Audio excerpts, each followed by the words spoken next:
con nosotros un par de días y creíamos muy conveniente que aprovechando esa visita nos pudiera dar un seminario sobre las actividades de investigación que ha estado realizando en los últimos años. Y para empezar me voy a permitir presentar al doctor Pedro Ávila. Pedro es egresado de la licenciatura en Biología por la Universidad Autónoma de Guadalajara. Tiene una maestría en Ecología por la Universidad Autónoma del Estado de México y un doctorado en Ingeniería por el Centro Interamericano de Recursos del Agua de la UAM. Forma parte del Sistema Nacional de Investigadores como investigador nacional nivel 2. Cuenta con más de 70 publicaciones en revistas indexadas, con más de 300 citas y además es miembro de la Academia Mexicana de Ciencias. Obtuvo la presea Metepec 2014 al mérito ambiental por parte de la presidenta municipal de Metepec, así como también recibió el Premio Estatal del Medio Ambiente en la modalidad Academia e Investigación por parte del secretario del Medio Ambiente del Gobierno del Estado de México. Ha participado en diversos proyectos de investigación científica, desarrollo tecnológico y servicios. Tuvo a su cargo la Dirección de Investigación Tecnológica del Instituto Nacional de Investigaciones Nucleares, el ININ, del 2012 al 2019, donde realizaba la promoción y desarrollo de capacidades para la realización de proyectos de investigación científica, desarrollo tecnológico y servicios en las áreas de seguridad radiológica, tecnología nuclear y aplicaciones nucleares en la salud. Pues con eso, Pedro, bienvenido, el TEC es tu casa, y adelante con tu presentación. Pues muy buenos días. Antes de nada agradecer la invitación que me hizo Alberto para estar con ustedes. Y bueno, les voy a platicar un poco acerca de uno de los temas de investigación que pude desarrollar en los últimos años. Tiene que ver con el uso de indicadores y biomarcadores o biomonitores para el estudio de calidad del ambiente. Me voy a permitir hablar un poco de generales del tema. Perdón si alguien los conoce, pero creo que es importante partir de cosas muy básicas, ¿no? Por ejemplo, ¿qué es un bioindicador? Bueno, por definición, es un organismo o es una parte de un organismo o una comunidad de organismos que contiene información sobre la calidad del ambiente o una parte del mismo. Entonces, cuando hablamos de bioindicador, estamos hablando de un organismo que nos va a definir cómo es la calidad del ambiente en términos cualitativos. Cuando hablamos de un biomonitor, igual es un organismo, parte de un organismo o una comunidad de organismos que contiene información sobre los aspectos cuantitativos de la calidad del ambiente, ¿no? Por ahí mucha gente a veces usa término de indicador, biomonitor, no es lo mismo, no se puede usar de manera indistinta. Si se refleja la calidad en términos cualitativos es un bioindicador, y si es en términos cuantitativos es un biomonitor. Por lo tanto, un biomonitor es siempre un indicador, pero un bioindicador no necesariamente cumple los requerimientos de un biomonitor. Un biomonitor siempre va a poder reflejar también en términos cualitativos, pero no de manera inversa. Bien, de esta manera tenemos que la bioindicación o el biomonitoreo activo es cuando los bioindicadores o biomonitores cultivados en un laboratorio se exponen de forma estandarizada en campo durante un periodo de tiempo definido. Al final de este tiempo de exposición se registran las reacciones provocadas o se analizan los fenómenos captados por el organismo. Entonces tenemos dos tipos de biomonitoreo, el activo y el pasivo. El activo, cultivamos en laboratorio los organismos y después los ponemos de manera estandarizada a exponer a la contaminación, el aire, el agua, el suelo, dependiendo del medio, y podemos definir a lo largo del tiempo cómo el contaminante afecta algún proceso biológico o bioquímico o cómo el contaminante se acumula dentro de los organismos. Tenemos también el caso del organismo pasivo, donde los organismos que se presentan naturalmente en el ecosistema son examinados por medio de sus respuestas. Ahí yo quiero evaluar o hacer biomonitoreo pasivo, pues entonces voy a un ecosistema, voy al campo, voy a un lugar, evalúo cuál es un buen monitor y entonces lo colecto de forma natural y evalúo su reacción. Obviamente la forma de interpretarlo va a ser muy diferente porque crece de forma natural, no sabemos cuál es la línea base, tenemos que comparar con el organismo contaminado, tiene sus aspectos propios del estudio. Y bueno, esta clasificación de organismos o comunidades es de acuerdo con su origen. Tenemos también la clasificación de los organismos o comunidades según su modo de acción. Tenemos indicadores o monitores de acumulación, que son organismos que acumulan uno o más elementos compuestos de su entorno. ¿Sí? Cuando usamos el organismo y después queremos evaluar cuál es la calidad, por ejemplo, del agua o del aire, los ponemos un cierto tiempo, revisamos la contaminación o revisamos los contaminantes que han acumulado y si es un organismo o un monitoreo de acumulación. Tenemos indicadores o monitores de efectos de impacto, ¿sí? Que son organismos que demuestran efectos específicos o inespecíficos en respuesta a la exposición a un determinado elemento compuesto. Dichos efectos pueden incluir cambios en la estructura morfológica, histológica, celular, procesos metabólicos o bioquímicos, comportamiento o estructura de su población. Entonces yo quiero ver un indicador de impacto o de efecto y quiero, por ejemplo, evaluar si un contaminante que esté en el ambiente o está presente. Yo sé que, por ejemplo, los plaguicidas tienen un efecto en el proceso bioquímico, inhibición de un proceso, evalúo el organismo y si está inhibido, puedo hablar de que hay un efecto de impacto. Sería un ejemplo de poderlo evaluar. Bueno, hay procesos o mecanismos como la bioconcentración, bioacumulación, biomodificación, y bueno, la concentración está enfocada más al término de agua, ¿no? Y eso es cuando los organismos son capaces de acumular o absorber sustancias a través de su ambiente. Entonces, cuando utilizamos o estudiamos organismos acuáticos, normalmente calculamos la bioconcentración a través de un factor de concentración, ese factor de condensación, etcétera, etcétera, etcétera. Tenemos otro aspecto que son los biomarcadores, que es un tema también súper importante en general hoy de moda, que son parámetros biológicos medibles a nivel suborgánico, un cambio a nivel genético, enzimático, fisiológico, morfológico, en que los cambios estructurales o funcionales indican las influencias ambientales y la acción de los contaminantes en términos cualitativos.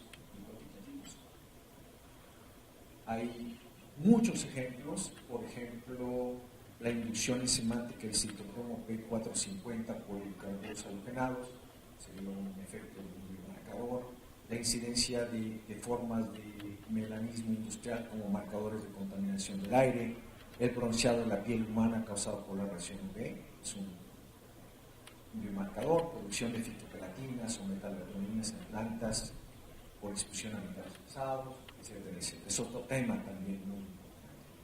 Y otro que también, inclusive hoy en día hay revistas, exclusivamente son los biosensores, ¿no? Que es un dispositivo de medición que produce una señal proporcional a la concentración de un grupo definido de sustancias a través de una combinación adecuada de un sistema biológico selectivo, una enzima, un anticuerpo, una membrana y un dispositivo físico de transmisión, un electrodo, un receptor óptico o un óptico electrónico. Bien, hay muchos ejemplos de biosensores, por ejemplo, toxímetro bacteriano Toxigar, electrodo bacteriano gaussiano, biotest, etc. Todos estos, inclusive hay comerciales que pueden servir para poder evaluar la contaminación atmosférica dentro de los diferentes ecosistemas.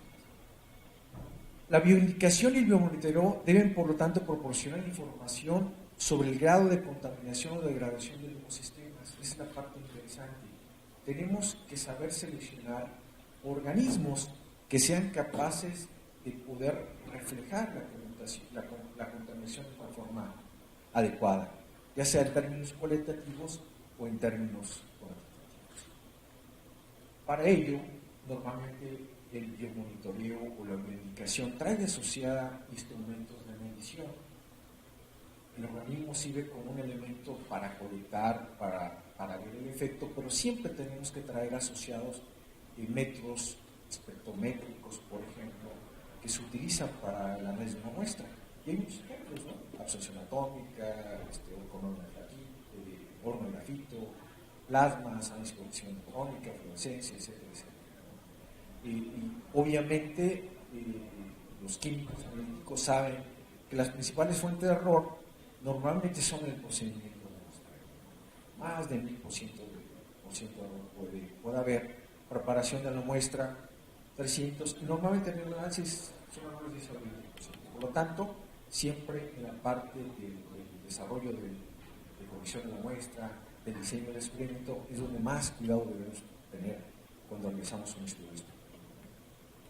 Y bueno, el trabajo, por lo tanto, del laboratorio con los indicadores depende en gran medida del equipo de medición instrumental para obtener la información adicional del indicador.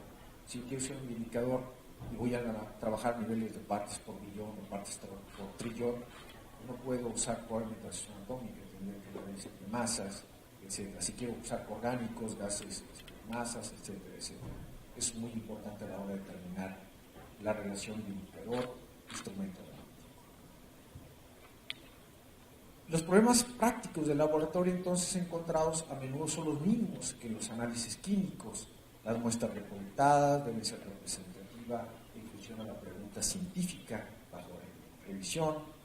La colecta debe ser representativa de las muestras para el monitoreo y la medición instrumental debe hacerse con el mayor cuidado. Son reglas normalmente generales. Como regla general, siempre los indicadores se van a comparar entre sistemas contaminados y no contaminados. Ese es lo usual en términos de investigación hasta la fecha, ¿no? En ocasiones no se puede encontrar a veces sitios no contaminados, entonces ahí se puede recurrir a usar otras matrices para poder calcular factores de enriquecimiento que nos ayudan a determinar cuándo un contaminante puede venir de forma natural, cuándo puede estar enriquecido a través de procesos químicos, etcétera, etcétera. Diferentes tecnologías para poder esto determinar. El principal problema con el uso de indicadores y biomonitores es la calibración. En general, igual que las técnicas de calibración, es muy difícil calibrar, o hasta la fecha es muy difícil calibrar un sistema biológico como tal. Por lo tanto, lo que se hace actualmente es realizar estudios de comparación con otros grupos de investigación con organismos similares en todo el mundo, ya que la respuesta que tiene un organismo biológico depende de muchos factores, depende del metabolismo, del proceso al cual está expuesto, del nivel de estrés al cual está expuesto. Hay muchos factores que propician la respuesta que va a tener un organismo en función a la contaminación. Por lo tanto, hoy en día se hace una calibración normalmente aceptada entre diferentes grupos. Por otro lado, no cualquier organismo se puede usar en términos de la contaminación, porque podemos tener organismos que son, en este caso, eliminadores, que son organismos que cuando se expone una concentración de un contaminante, normalmente son capaces de poder eliminar, hasta que la concentración llega a un nivel en que supera su mecanismo de regulación y empieza a acumular en la concentración el contaminante, según por el eliminador. Por otro lado, tenemos organismos que inmediatamente acumulan la concentración del contaminante hasta un nivel máximo, ¿sí? Que puede ser la toxicidad, etcétera, etcétera. Realmente los organismos que debemos seleccionar, que son los mejores, es un organismo que sea capaz de acumular la concentración de manera proporcional a la cual está expuesto. Y esto en ocasiones es difícil de encontrar. Organismos que sean capaces de reflejar en función a la concentración y que acumulen sus tejidos de manera proporcional esta contaminación. Bien, esto ya lo comentamos un poco. El término de la organización, que tiene que ser a través de la comparación. Y tenemos entonces, por lo tanto, tres grandes grupos de bioindicadores. Son los organismos de prueba, que se utilizan en sistemas de prueba toxicológica o en ensayos para determinar cuantitativamente los efectos ecológicos de los productos químicos industriales. Para eso hay todo un requisito normalmente aprobado por la EPA o la Comunidad Europea para usar organismos de prueba en términos de ensayos, sobre todo para sustancias nuevas que salen al mercado. Especies indicadoras, que son organismos utilizados como indicadores cualitativos de fenómenos de estrés natural o antropogénico específicos, incluida la liberación de productos químicos industriales en el ambiente, y las especies para el monitoreo, que son organismos que permiten determinar el impacto de los contaminantes del aire, el agua, el suelo, en los ecosistemas, mediante la acumulación de organismos de los genobióticos. De tal manera que cuando utilizamos los bioindicadores y biomonitores para evaluar la calidad del ambiente, podemos observar que los efectos que ocurren a nivel de organismo tienen diferentes escalas de tiempo y escalas de espacio. Cuando hablamos, por ejemplo, de efectos por encima del valor umbral, y esto para quien no conozca mucho de toxicología, el valor umbral, cuando le explico a mis estudiantes, tiene que ver con los primeros efectos que se ve a cierta concentración. Le explico a mis estudiantes, por ejemplo, el alcohol. Si alguien de mis alumnos se toma una cerveza o dos cervezas o tres cervezas, pues probablemente no pase nada, ¿no? Pero si llega a 10 cervezas, o quizás 6, dependiendo del organismo, empiezan a ver los primeros efectos. Justamente cuando ocurren los primeros efectos, estamos por encima del valor umbral del contaminante, ¿sí? Y eso sería para cualquier sustancia tóxica. Entonces, después del valor de umbral, puede haber algunos disturbios o procesos, reacciones bioquímicas, que en términos inmediatos hablaríamos de minutos, horas o días, en escalas de tiempo muy pequeñas. Por 10 a la menos 9 metros, son a nivel de organismo, son a nivel de tejido. Conforme va aumentando los efectos en los organismos, reacciones fisiológicas, reacciones morfológicas, por ejemplo, por disminución de oxígeno, proceso osmótico, efectos en la digestión, extracción, fotosíntesis, nitrificación, los efectos van a nivel de horas, semanas, y en escalas de tiempo van aumentando, siendo ya probablemente metros, o algunos decenas o centenas de metros, y así modificaciones, impacto en ciclo de vida, cambios a nivel de comunidad en un ecosistema o reacciones a nivel de ecosistema. En escala de tiempo los efectos pueden llegar inclusive a ser en escala de años o cientos de años o miles de años, inclusive décadas, y obviamente en escalas de tiempo pueden ser kilómetros, etcétera, cuando son niveles de ecosistema. Hemos hecho como algunos ejemplos de uso de indicadores o bioindicadores en temas de agua. Hicimos durante muchos años evaluación de la contaminación del uso alto de Rederma, entre otras cosas, parámetros de calidad, agua, sedimento, metales. Pero podemos utilizar como ejemplos el uso de bioindicadores.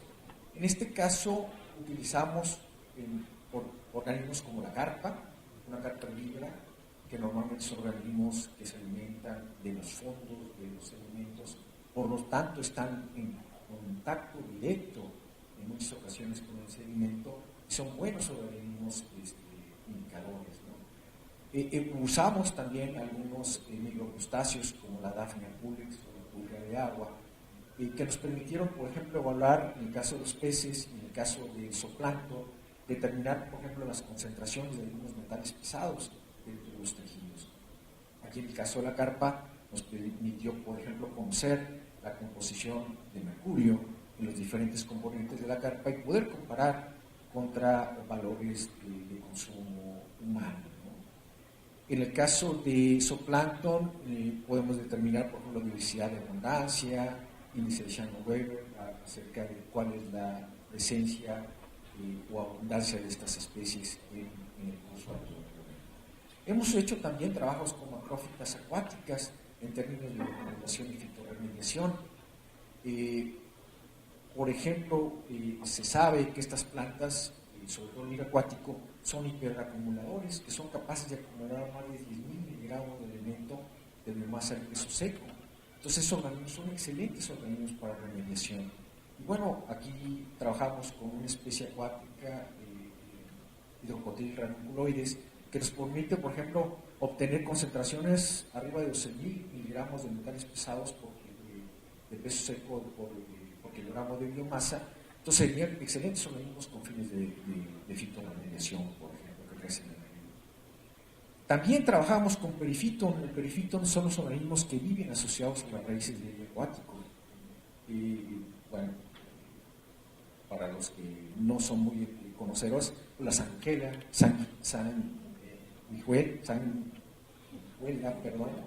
algunos dípteros, caracoles, lombrices, los que no son muy afectos a esto dirán, guácala con eso, ¿no? Pero son organismos interesantes porque viven asociados a las raíces del hilo acuático, flotando en ríos altamente contaminados, y resulta que son excelentes organismos indicadores de calidad del agua. Eso nos permite, en función a su presencia, ausencia, inclusive concentraciones que son capaces de acumular metales pesados, determinar cómo es la contaminación en esos cuerpos de agua. Bueno, aquí están otros ejemplos: oligoquetos, lombrices, silurinos, las anticuelas, etcétera, asterópodos, etcétera.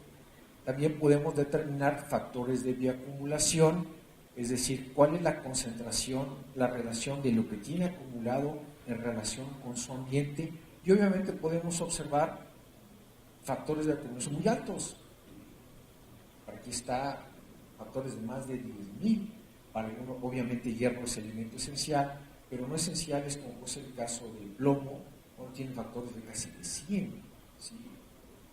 La teoría dice que factores arriba de 10 son altamente enriquecidos. Entonces se puede observar cómo los organismos son capaces de acumular altas concentraciones en relación a lo que es el sol. Hemos también podido trabajar con biomarcadores, en este caso de exposición. Y bueno, hay diferentes tipos de biomarcadores, proteínas de estrés, fluorescencia de clorofila, especial activo de oxígeno, pero nosotros en específico hemos podido trabajar con las fitoquelatinas, que son biomarcadores de exposición a metales, son biomarcadores específicos a metales pesados, pero son inespecíficos a metal. Normalmente son indicadores de metales 2+. Estas fitoquelatinas son importantes porque están asociadas al proceso de rizofiltración. Cuando un metal pesado entra y cuando sobrepasa ciertos niveles, es un mecanismo de defensa que utilizan las plantas y los organismos para poder quelar y inactivar los metales pesados.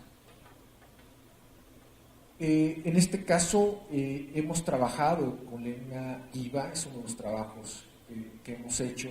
Hemos podido muestrear, caracterizar de forma, identificar de forma precisa el género. Después lo hemos podido llevar al laboratorio, cultivar bajo condiciones controladas, eso también es un trabajo titánico, y después hacer un proceso mediante técnicas convencionales y extracciones de las fitoquelatinas con su posterior análisis a través de cromatografía líquida de alta resolución, y todo lo que trabajo analítico que implica sacar linealidad, precisión, velocidad, etcétera, para asegurar que estamos trabajando y poder determinar en función, por ejemplo, a niveles de concentración, cómo responde la inducción de estas fitoquelatinas a la presencia de metales pesados. En este caso es el glutatión, que es el precursor de las fitoquelatinas, pero bueno, se puede observar a grosso modo cómo, en función al tipo de fitoquelatina, más bien, en función al tipo de metal pesado, qué tipo de fitoquelatina se induce, ¿no? y así podemos observar rápidamente que hay metales pesados que tienen normalmente que inducen bajo estas condiciones fitoquilatinas, por ejemplo, de alto peso molecular, como es el caso de cadmio y mercurio. Cadmio y mercurio normalmente inducen fitoquilatinas de alto peso molecular, a diferencia de, por ejemplo, cadmio y zinc. También tuvimos un proyecto que tiene que ver con diversidad y abundancia de biofitas en la zona metropolitana del Valle de Toluca en términos de calidad del agua. Aquí fue un trabajo interesante porque pudimos identificar todas las especies que crecían de musgos epífitos terrestres en la zona metropolitana del Valle de Toluca. Y bueno, así pudimos encontrar que había 136 especies de musgos ya registrados. Había 9 especies no reportadas previamente, fue la primera vez que se pudieron reportar para el Valle de Toluca. Y bueno, compartíamos el 25% con los musgos urbanos del distrito, el 70%, perdón, con el Distrito Federal o la Ciudad de México en términos de musgos urbanos. Había 65 especies de amplia distribución, una cosmopolita, 3 bicontinentales, especies americanas de amplia distribución, y a final de cuentas había 2 especies que eran las más abundantes, Syntytia y Favonia ciliaris y Lycaena angustiata, y obviamente Syntytia. Determinamos cobertura, frecuencia en función a las diferentes áreas urbanas.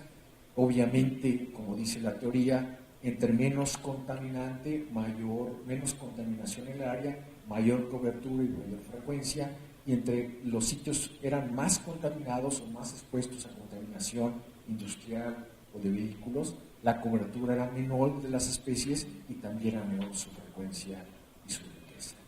Después de eso determinamos cuáles especies eran las mejores bioindicadoras y pudimos realizar a través de técnicas analíticas convencionales concentración de metales que acumulaban, técnicas analíticas nucleares como activación neutrónica y fluorescencia de rayos X para determinar la concentración de diferentes metales y así determinar cuáles especies eran mejores bioindicadoras en función a la concentración de metales presentes.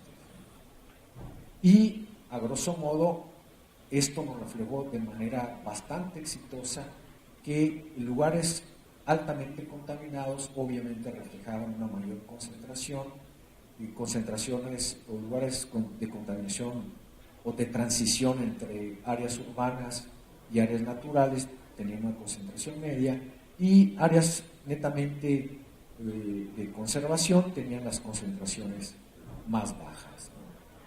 Factores de enriquecimiento nos ayudaron a determinar un poco qué metales podrían estar asociados a enriquecimiento natural antropogénico, y obviamente los resultados indicaron elementos, por ejemplo, en ciertas zonas.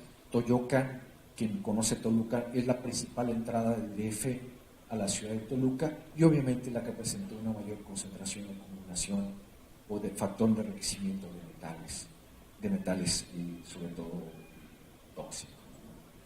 Esto nos llevó a poder determinar en función a la concentración de metales, los factores de enriquecimiento, a determinar mapas de riesgo por exposición a contaminación de metales pesados en sistema de información geográfica, y determinar, por ejemplo, factores de riesgo por elemento.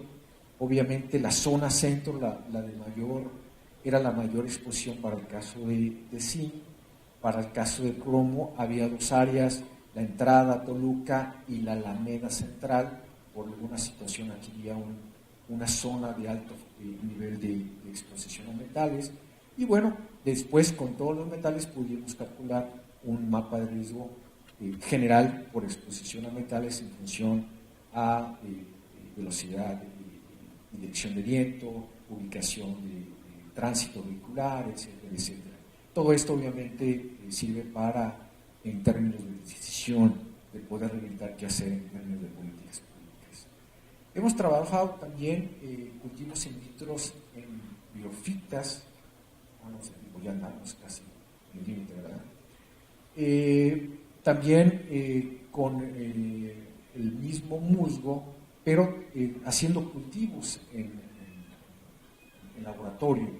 El trabajo pasado tenía que ver con musgos naturales y aquí pudimos desarrollar una técnica donde cultivamos el musgo, obtuvimos un clon del musgo en laboratorio y después pudimos preparar a través de un proceso de bags, de bolsas de exposición, donde nos permitió monitorear la contaminación exponiendo los musgos durante cierto tiempo.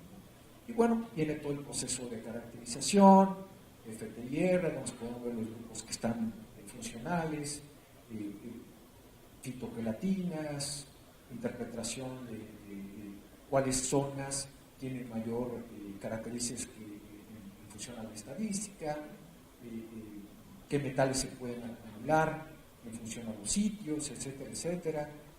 Y quizá lo último que les platicaría por cuestión de tiempo tiene que ver con el uso de musgos acuáticos. En este caso es una hepática, es una brufita, no es un propiamente un musgo, es una hepática que crece en el Estado de México y que estamos tratando de cultivar con objeto de evaluar contaminación atmosférica. Es un trabajo que estamos realizando con la Universidad de Santiago de Compostela de Barcelona, porque curiosamente se ha encontrado y se ha reportado en todo el mundo que en ocasiones organismos acuáticos que acumulan bastante bien metales contaminados en el agua son capaces de acumular contaminación atmosférica de manera bastante interesante, ¿no?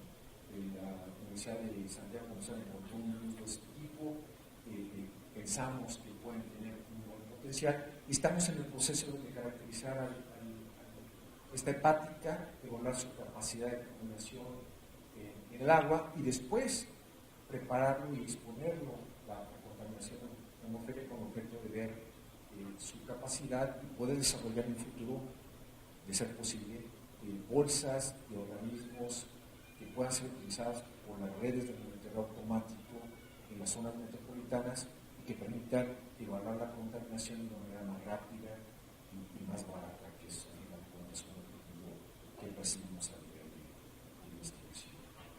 Pues yo creo que por la cuestión de término de tiempo terminaríamos aquí y bueno, no sé si yo hubiera tiempo de alguna pregunta, no sé cómo está bien, ¿no? Muchas gracias.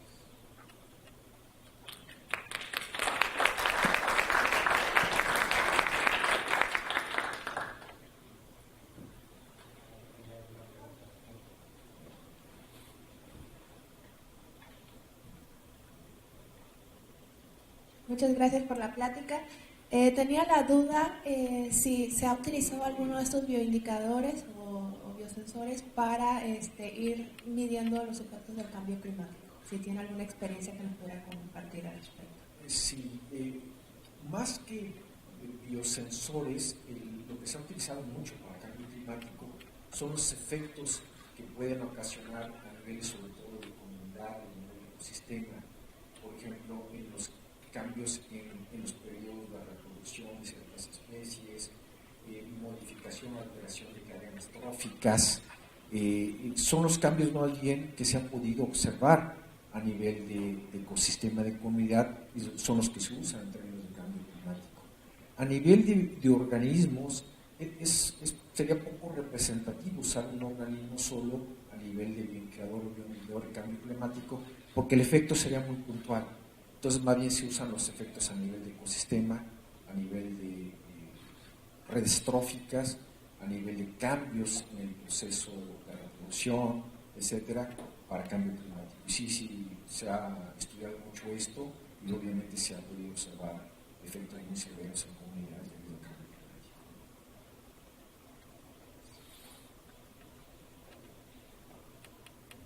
Sí, bueno, pues muchas gracias por la plática nuevamente. Yo tengo una pregunta.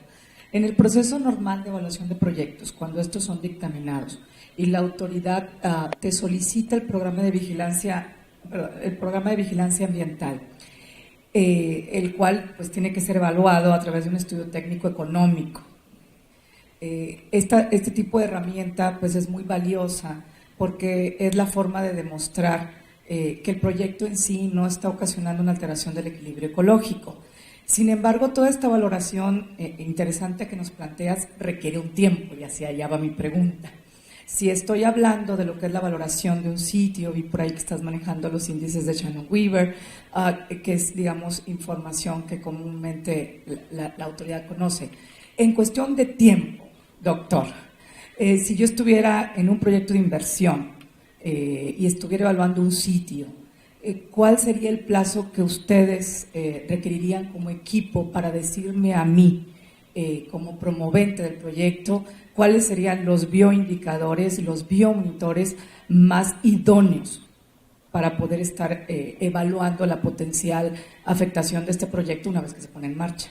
Claro, obviamente cuando hablamos en términos de impacto ambiental, siempre se pide evaluar cuál es la línea base, determinar previo al desarrollo del proyecto cómo está el ecosistema, y después establecer, como bien comentas, un sistema de monitoreo que permite evaluar a lo largo del tiempo si hay algún impacto por el proceso productivo dentro del área.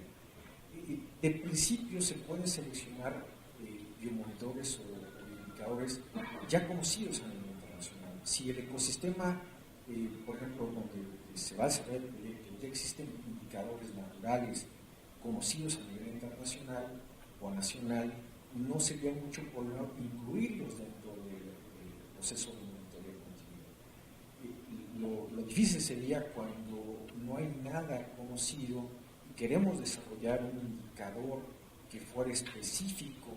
Por ejemplo, si queremos instalar para el proceso, inclusive, si vamos a instalar una fábrica que va, entre otras cosas, a eliminar un contaminante que sabemos que va a tener un efecto específico potencial sobre una comunidad, entonces habría que entrar al proceso de desarrollar un indicador para ese efecto específico, y eso sí nos puede llevar algún tiempo. ¿Qué tiempo pudiera llevar, calculo yo, a mínimamente un proceso de un tiempo de mínimamente unos 2 años para poder encontrar un buen indicador para un proceso específico? Favorablemente creo que ya hay muchos estudios a nivel internacional que podrían de principio seleccionar uno y quizá en el camino tener tiempo para hacer la investigación y desarrollar el que pueda ser específico para ese contaminante, para ese proceso.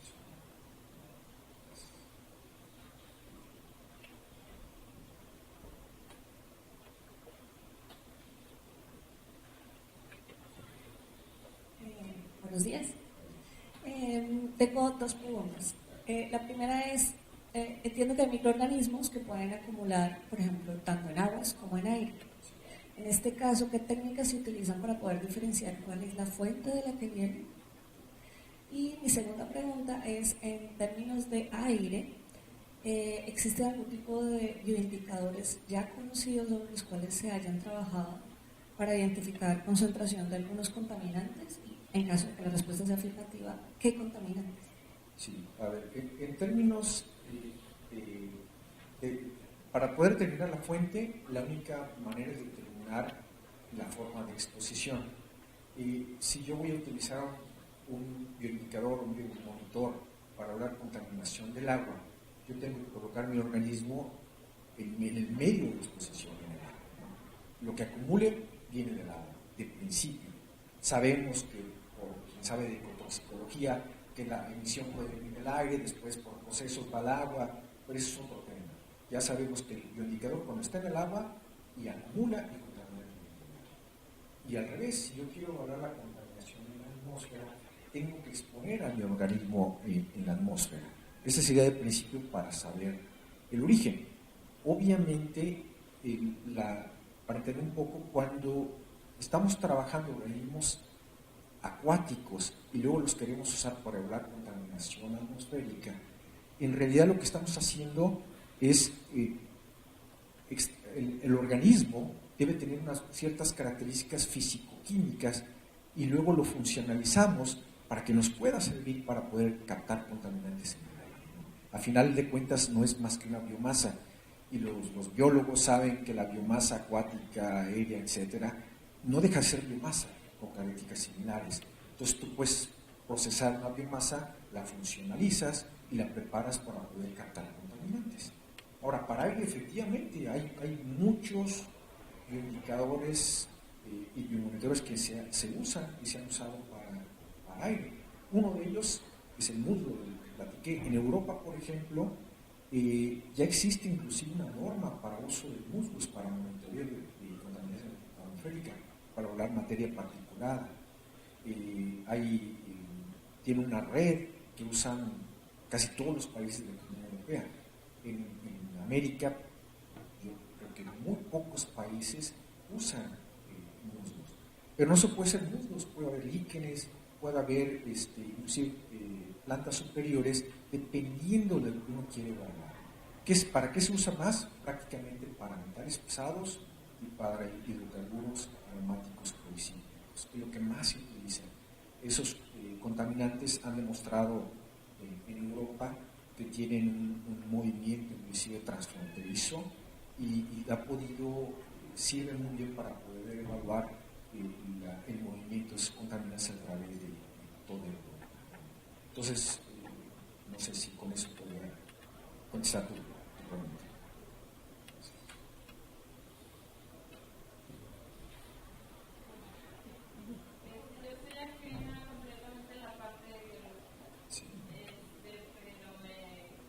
Queda la duda a lo mejor es algo muy conocido en el medio, pero bueno, cuando se habla de cosas, de organismos, pues siempre se enfrenta a la problemática de que hay que mantenerlos, ¿no? Entonces, ¿qué involucra esta parte en este tipo de proyectos y cómo se realizan los muestreos, qué cantidades se ocupan para poder obtener la información de las mediciones para pues tener datos de si está contaminado o no, en qué cantidad? Claro. Mira, es una buena pregunta.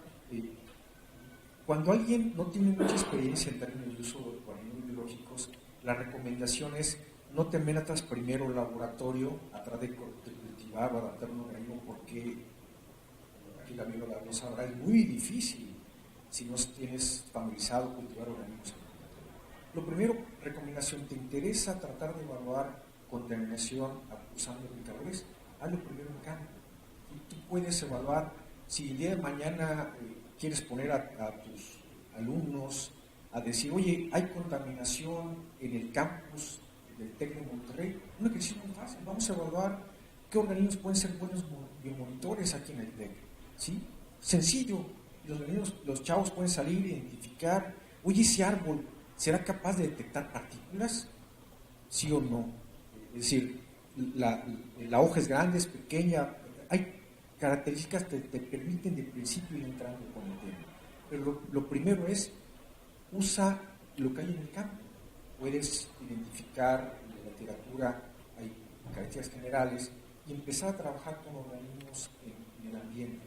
Colectas la muestra, si quieres saber si acumula, pues la colectas, la procesas, la analizas, hay muchas técnicas dependiendo de lo que quieras analizar, o inclusive puedes saber si hay material que está depositado en las hojas, depende de cuál sea tu objetivo.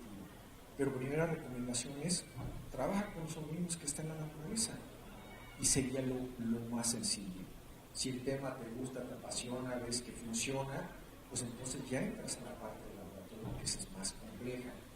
Cultivar un organismo, hay que tener medio de cultivo, considerar el laboratorio, es una complicación, es más complicado poderlo realizar, pero ya si te interesa el tema puedes ir avanzando en función de eso. Una pregunta adicional. ¿Cómo estamos en México pensando en el futuro? Porque yo hace como unos 5 o 6 años colaboré, no sé si conoce al doctor Norman Mercado de la Universidad de Nuevo México.